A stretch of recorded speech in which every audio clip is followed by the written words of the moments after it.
Hello दोस्तों, SK study IAS में आपका स्वागत है दोस्तों। आज दोस्तों पॉलिटी का 10वां वीडियो है दोस्तों और मौलिक अधिकार का तीसरा वीडियो है दोस्तों। अगर इससे पिछले 1 से 9 तक वीडियो आप नहीं देखे दोस्तों तो ज़रूर दोस्तों जाके प्लेलिस्ट में देखिए दोस्तों।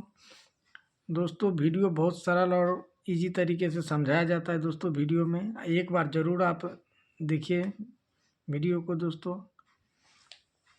संविधान में मौलिक अधिकार की दृष्टि से नागरिकों व विदेशियों में अंतर किया गया है दोस्तों। मौलिक अधिकार की विशेषता क्या है दोस्तों? तो संविधान में मौलिक अधिकारों की दृष्टि से नागरिकों व विदेशियों में अंतर किया गया है दोस्तों।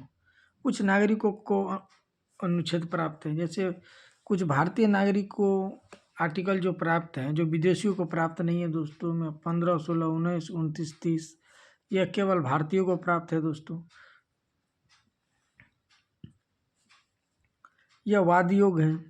इसका संरक्षण अनुच्छेद 32 और 226 के द्वारा किया जाता है।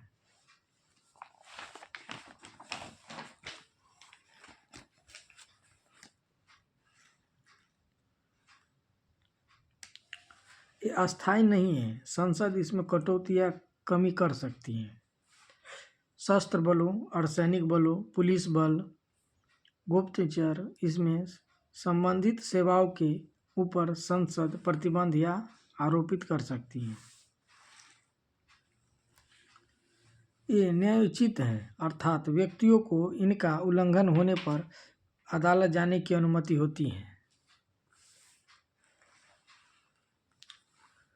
संविधान में वर्णित मूल अधिकार फंडामेंटल राइट्स कितने हैं दोस्तों? तो दोस्तों समानता का अधिकार दोस्तों आर्टिकल 14 से 18 में दिया गया है। स्वतंत्रता का अधिकार दोस्तों 19 से 22 तक दिया गया, आर्टिकल 19 से लेकर 22 तक है। शोषण के विरुद्ध अधिकार दोस्तों 23 से 24 में दिया गया है। धर्म के अधिकार दोस्तों, धार्मिक अधिकार 25 आर्टिकल 25 से 28 तक है। संस्कृति एवं शिक्षा का अधिकार 29 और 30 में दिया गया है। संवैधानिक उपचारों का अधिकार आर्टिकल 32 में दिया गया है। तो ये जितने आर्टिकल हैं वो मूल अधिकार के तहत आते हैं। आर्टिकल 12 क्या है? अनुच्छेद 12, इसमें प्रयुक्त राज्य शब्दों का द स्टेट का वर्णन किया गया है। आर्टिकल 12 में राज्य शब्द के अंतर्गत भारत सरकार व संसद, राज्य सरकार व विधानमंडल, सभी अस्थायी प्राधिकारी, अन्य प्राधिकारी आते हैं। प्राधिकारी ऐसे व्यक्ति या निकाय जिन्हें विधि, उपविधि, आदेश या अधिसूचना आदि बनाने की शक्ति हो। नगर पालिकाएँ, ग्राम पंचायत, LIC, सेल, विश्वविद्यालय, ONGC, जो भी ताकत कानून बनाने की शक्ति रखता हो, सब कानून बनाने की शक्ति रखता हो और सब कानून बनाने की शक्ति रखता हो, आदेश देने की शक्ति रखता हो, नोटिफिकेशन देने की शक्ति रखता हो, वो सभी स्टेट कैटेगरी के अंतर्गत आते हैं। नगर पालिका आदेश देश हैं। नगर पालिका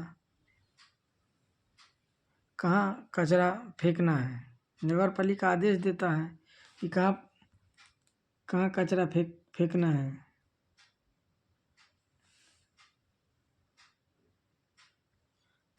ग्राम पंचायत डिसाइड करता है कि यहाँ कितना टैक्स लगेगा।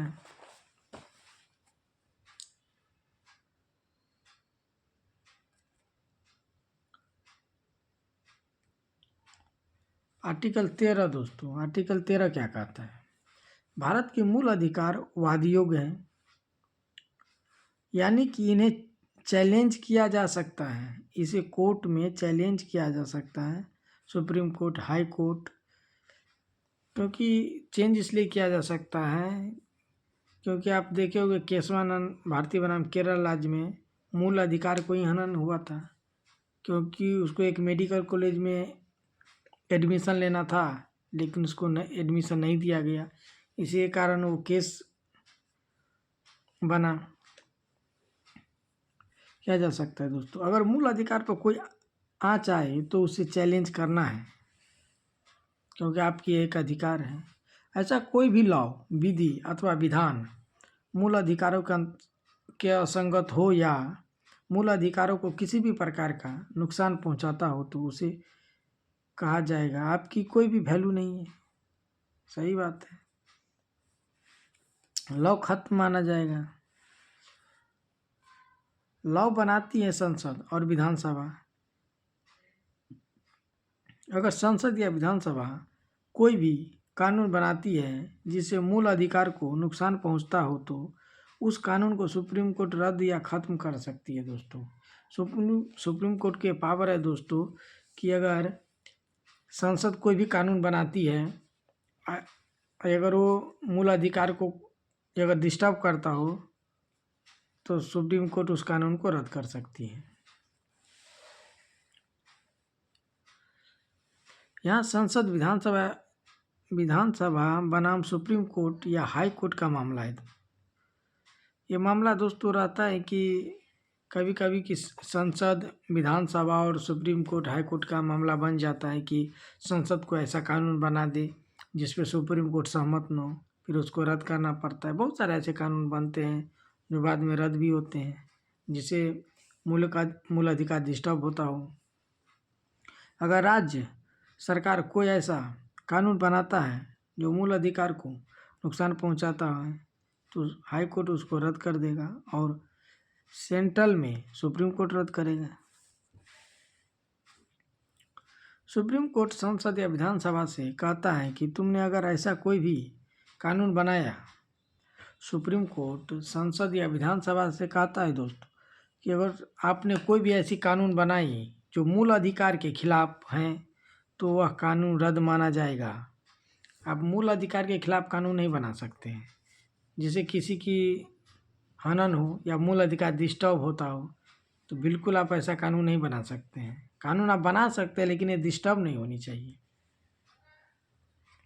एग्जाम्पल दोस्तों, एग्जाम्पल में सासू माँ सुप्रीम कोर्ट है, बहू संसद है, विधानसभा है और हुकुम तो सासू माँ की ही चलेगी। स्वाभाविक बात है, समझ गए होंगे दोस्तों कि संसद कानून बना तो सकती हैं, बना लेती भी है, लेकिन सासू माँ सुप्रीम कोर्ट वहाँ बैठे हुए हैं दोस्तों, जो कि वो समीक्षा फिर करते हैं कि इसमें क्या सही है क्या गलत है। ऐसा तो नहीं है कि मौलिक अधिकार डिस्टर्ब हो रहा है, उसकी हनन कर रहा है, तो फिर उस कानून को रद्द कर दी जाती है। तो जब कानून बनकर आया तब छांटने आ गई सुप्रीम कोर्ट। यह शक्ति सुप्रीम कोर्ट को आर्टिकल 13 देता है। सुप्रीम कोर्ट को आर्टिकल 13 शक्ति देता है कि कोई भी कानून ऐसा बना जो मूल अधिकार को डिस्टर्ब करता है तो उसको आप रद्द कर सकते हैं। आर्टिकल 13 देता है कि कोई भी कानून बनकर आया तो उसे आप चेक कर सकते हैं, या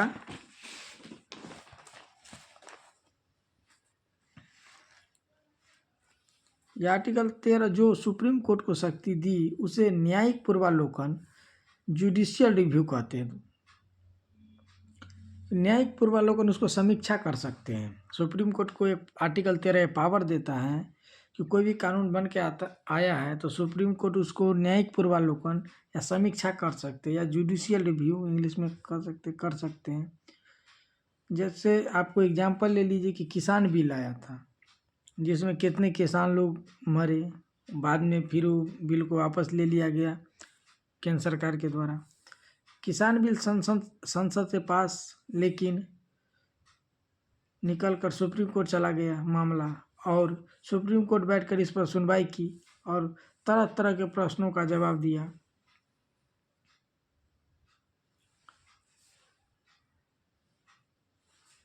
गया। आर्टिकल 13 में लिखा है कि ऐसा कोई भी लॉ अथवा एक्ट मूल अधिकारों के विरुद्ध हो उसे खत्म किया जा सकता है। आर्टिकल 13 कहता है ऐसा कोई भी लॉ अथवा एक्ट मूल अधिकारों के विरुद्ध हो उसे खत्म किया जा सकता है, और यह खत्म करने की पावर सुप्रीम कोर्ट, राज्य में हाई कोर्ट के पास है। सुप्रीम कोर्ट और हाई कोर्ट के पास है। दोस्तों अगर वीडियो अच्छा लगे तो दोस्तों अपने दोस्तों में फैलाइए दोस्तों। वीडियो बनाने में बहुत मेहनत लगता है दोस्तों। और दोस्तों लाइक सब्सक्राइब एंड शेयर जरूर कीजिए दोस्तों अगर वीडियो अच्छा लगे तो।